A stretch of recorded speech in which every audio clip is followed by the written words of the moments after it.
आप यहाँ क्यों खड़े हो? अंदर चलो ना।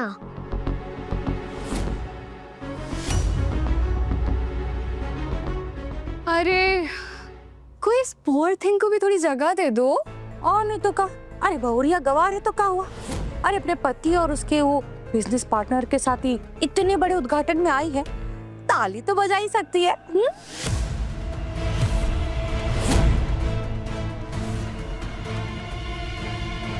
एंड डोंट वरी, ताली बजाने के लिए ना कोई डिग्री की जरूरत नहीं होती है। चल। आप स्कूल क्यों नहीं गए मामी? देखो ना, छोटी नानी और राशु मामी आपका मजाक उड़ा रही है। मास्टर जी ने पता है क्या कहा है कि हम ना 12वीं पास कर लेंगे तो हमारी बाबू की तरह एक नौकरी लग जाएगी। फिर हम दिन में नौकरी करेंगे और रात में नाइट कॉलेज जाएंगे और फिर 3 साल में डिग्री भी मिल जाएगी हमें। फिर हम सरकारी नौकरी की तैयारी करेंगे अच्छे से और फिर बन जाएंगे सरकारी अफसर।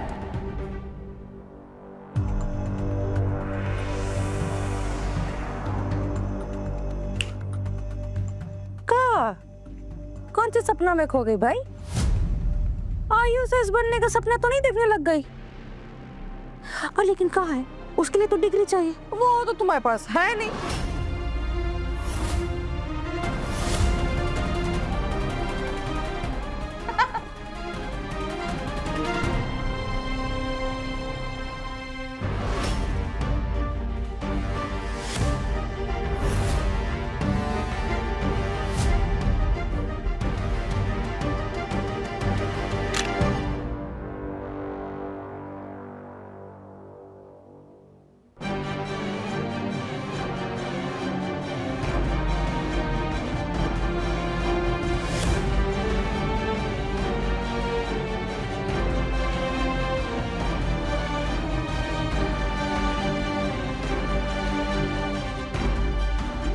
मसी कागज छुओ नहीं, कलम गहो नहीं हाथ, चरयो युग के महात्म कबीरा मुखई जनाई बात।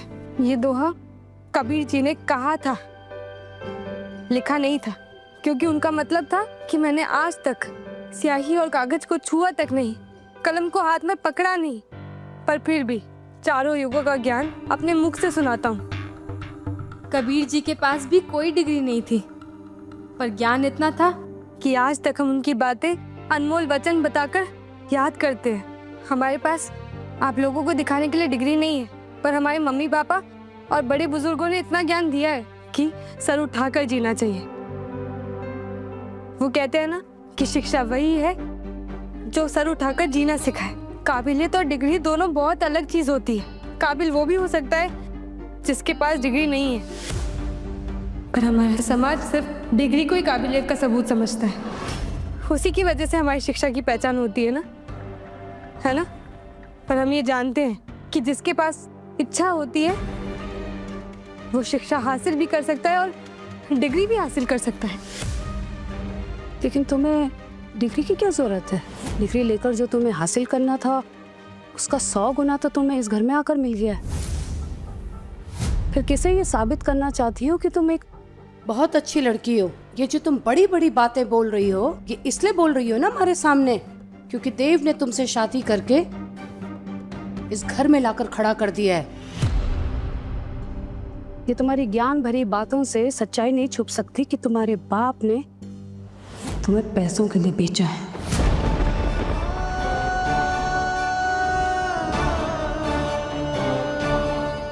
और यही तुम्हारी पहचान है और यही तुम्हारी सच्चाई।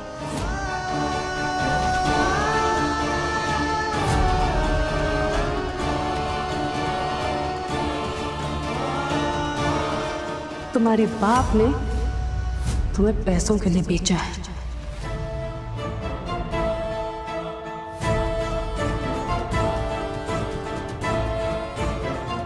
सही तो बोल गई मैं, पैसों के लिए ही तो शादी की है हमने। अरे आपकी दुल्हन एकदम टिच तैयार, बस उसकी एक छोटी सी शर्त है, 5 लाख रुपए की। पैसों की जरूरत थी और हमारे सामने और कोई रास्ता नहीं था, पर हम गवार नहीं है, हम पैसों के लालची भी नहीं है। हमने जो किया अपने परिवार वालों के लिए किया, पर अगर मौका मिलेगा तो हम अपना सपना जरूर पूरा करेंगे, पढ़ेंगे लिखेंगे और अपने परिवार का सहारा भी बनेंगे। सपना तो सपना सही, सपने देखने का हक हमसे कोई नहीं छीन सकता।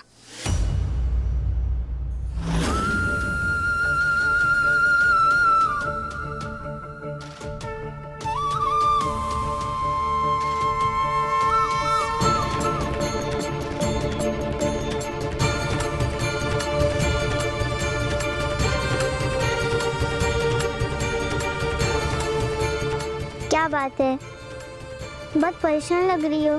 हमारा भाई अस्पताल में है, वो बहुत नाजुक हालत है उसकी। माता सबके सुनती है, तुम भी हमारे साथ आओ। हम झांकी निकाल के मंदिर में प्रसाद खाने जाएंगे, एक साथ मांगेंगे फिर देवी माँ से। हमें वापस जाना है अपने भाई के पास। वो यहीं पास के नीलगढ़ हॉस्पिटल में है, उसका इलाज चल रहा है वहाँ पे। माता रानी, इस कन्या का दुख दूर कर देना। ये लो, ये प्रसाद अपने भाई को खिला देना, वो ठीक हो जाएगा।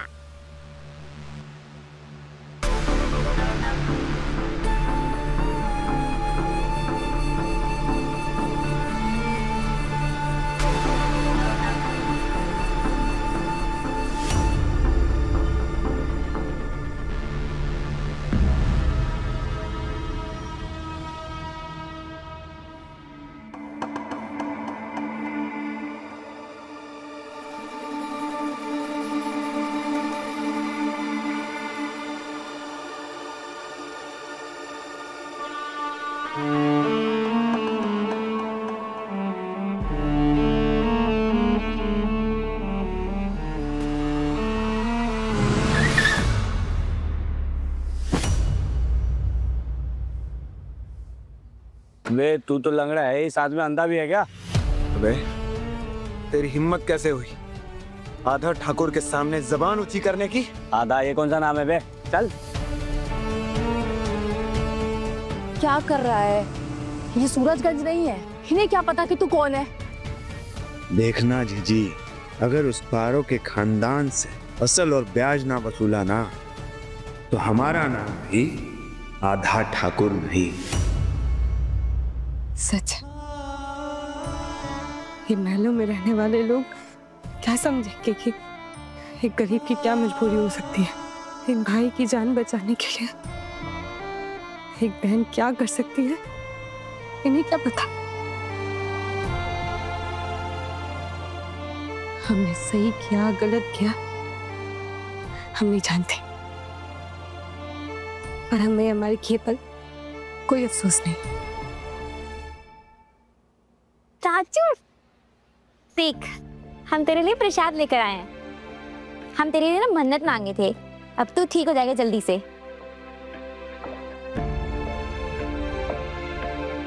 मम्मी पापा कहाँ हैं बुड्ढी? हम राजू को नहीं बता सकते कि कौन सा काम मिला है माँ पापा को। राजू, पापा मम्मी को ना नया काम मिल गया है, अब बस तुम जल्दी से ठीक हो जाओ, फिर हम यहाँ से जाएंगे। सच्ची? तुझे भी मिल गया क्या? तू प्रसाद का घर भी मिल जाएगा। और पारो दीदी का पता चला क्या? राजू वो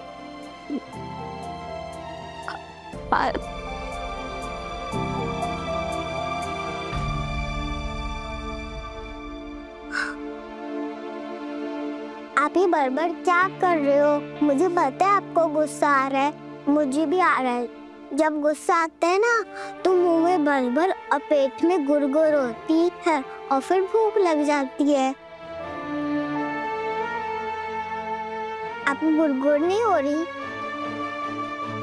तो फिर चलो किचन में। कमाल हो गया माँ, अब मान कैसे गए उस सेंटर का इनॉग्रेशन करने के लिए? हमारी बेटी ने हमें एक बात सिखाई और हम पल में समझ गए कि चाहे कुछ भी हो जाए हम अपने बेटे को नहीं खो सकते। हमें उस लड़की को देव की जिंदगी से दूर करना है, अपने बेटे को नहीं। इसलिए जरूरी है अभी कि हम देव की हर एक बात माने। और वैसे भी श्वेता, ये बात तो उसकी तरक्की से जुड़ी है। फिर एक माँ अपने बेटे की जिंदगी में कैसे रुकावट बन सकती है। हमें उसकी तरक्की देखनी है श्वेता।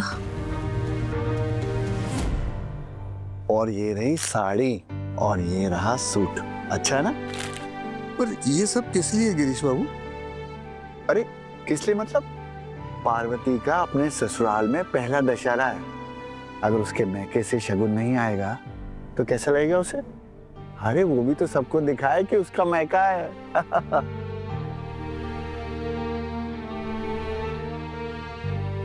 अरे ये तो देव और पार्वती का मैरिज एल्बम है ना? कब आया? आज ही आया है। शादी के बाद हर लड़की को इंतजार होता है कि उसकी शादी का एल्बम कब आए। हम सोच रहे थे कि इसको उस तक कैसे पहुंचाएंगे।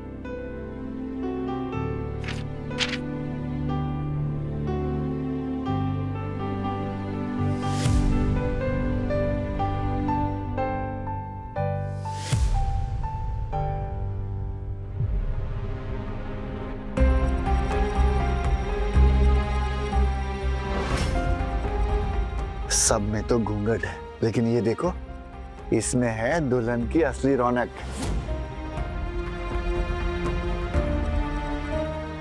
इसको भी शगुन के साथ पहुंचा दीजिए। हाँ सुनो जी मालिक। ये सब नीलगढ़ आज ही जाएगा, ठीक है?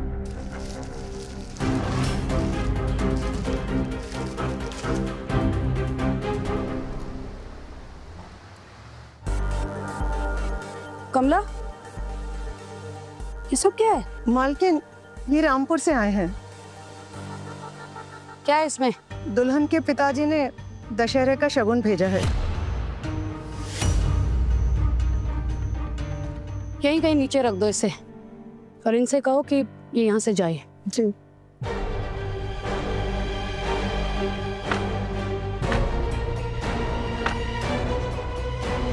गवार दुल्हन के मायके से जीजी इतने सारे तोहफे, मतलब जितनी गरीब वो दिखती है उतनी है नहीं।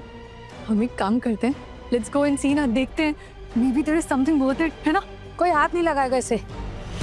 कमला, जाके बोलो उसे कि ये सामान यहाँ से ले जाए। जी। और फूल, कल कंचकों का भोग भी तैयार करवाना है और उनके नेक की भी तैयारी करनी है। चलो तैयारी करो।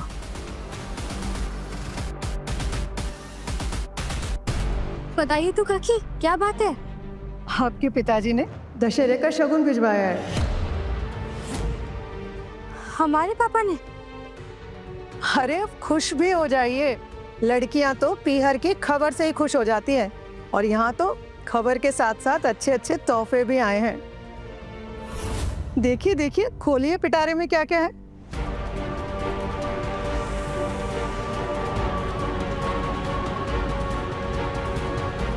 हमारे पापा ने भेजा ये सब हमारे लिए? पर उन्हें कैसे पता चला कि हम यहाँ हैं? और उनके पास इतने सारे पैसे कहाँ से आए? कमला, आई मालकिन।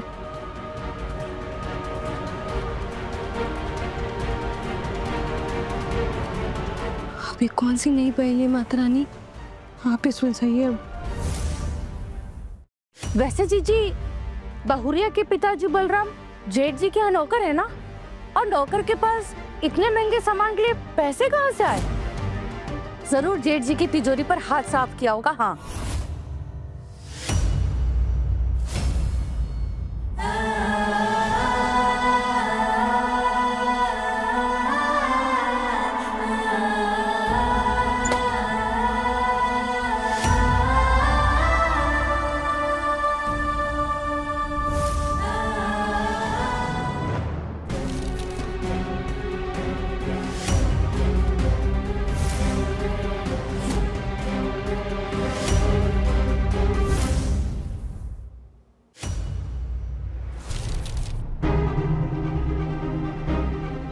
ये घूंघट में कौन है देव बाबू के साथ?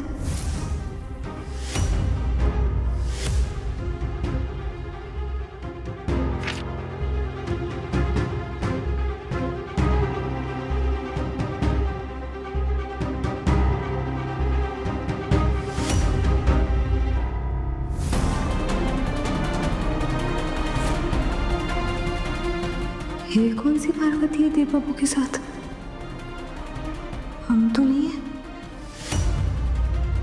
हमारी शादी में तो दूल्हा भी नहीं था।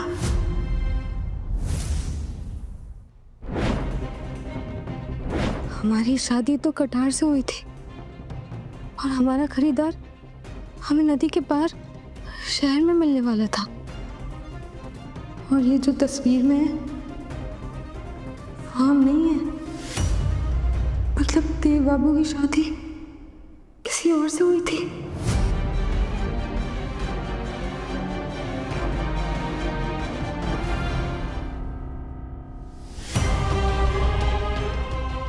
ए लड़की,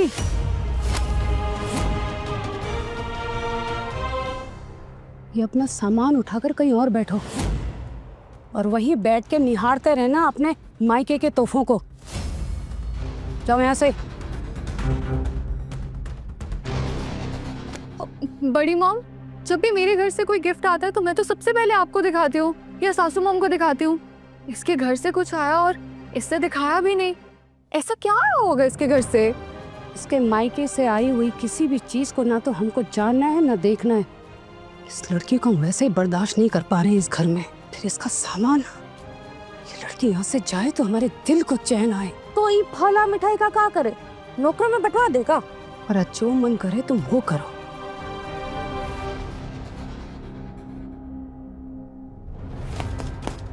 झूठ पर झूठ बोल रही है। पहले रामपुर गांव में झूठ बोला और हमारे साथ शादी का ड्रामा किया, और इतना ही नहीं, फिर हमारे बाबा को, अपने बाबा को भी झूठ बोला कि हम इसे पसंद करते हैं, और फिर खुदकुशी करने का नाटक किया। और फिर ये ग्रेजुएट नहीं है, सिर्फ 10वीं पास है। 10वीं पास है। ये बेजुबान चीज को मारने से ना कुछ नहीं होगा। गुस्सा करना है ना, आजा आजा आजा, मेरे पे गुस्सा निकाल। तो तुझे गुस्सा इस बात का आ रहा है कि वो टेंट पड़ी हुई है? नहीं यार, हमें गुस्सा इस चीज का है कि उसने हमसे झूठ बोला, और क्या पता उसने अपने बाबा को भी मजबूर किया और झूठ बोलने के लिए। तो अब तुझे यकीन आ गया है या अब तू सच मान रहा है ये बात? पता नहीं किस जुर्म की सजा मिल रही हमें। अच्छी बड़ी जिंदगी चल रही थी, पूरी जिंदगी उथल पुथल होगी, उथल पुथल।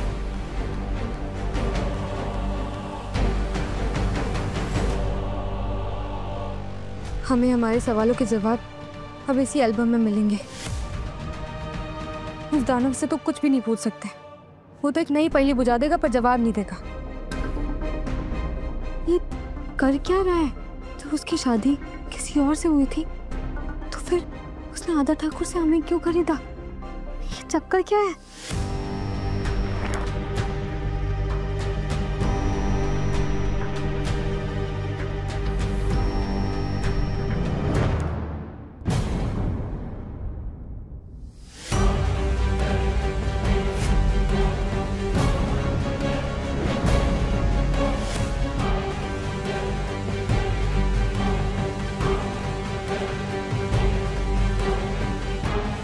तो ये है देव बाबू की पत्नी जिससे उन्होंने शादी की है। तो फिर हमें क्यों ले आया?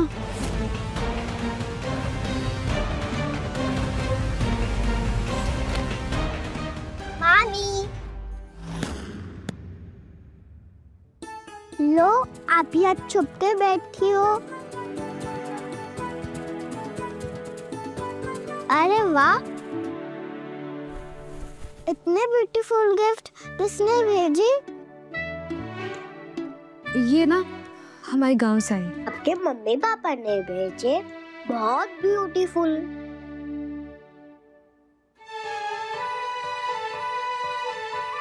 आप बहुत ब्यूटीफुल लग रहे हो।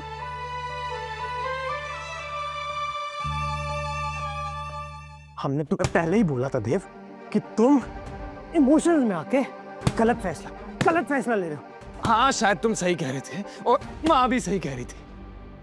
सफेद रंग लगाने से कौवा हंस नहीं बन जाता देव। तोड़ दो ये रिश्ता।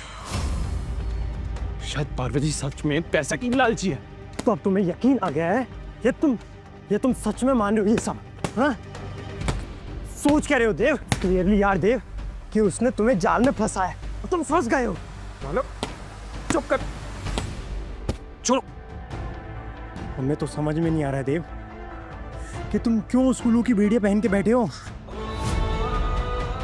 जब तुम्हें दिख रहा है कि तुम्हारे साथ में गलत हो रहा है तो तुम आवाज क्यों नहीं उठा रहे हो?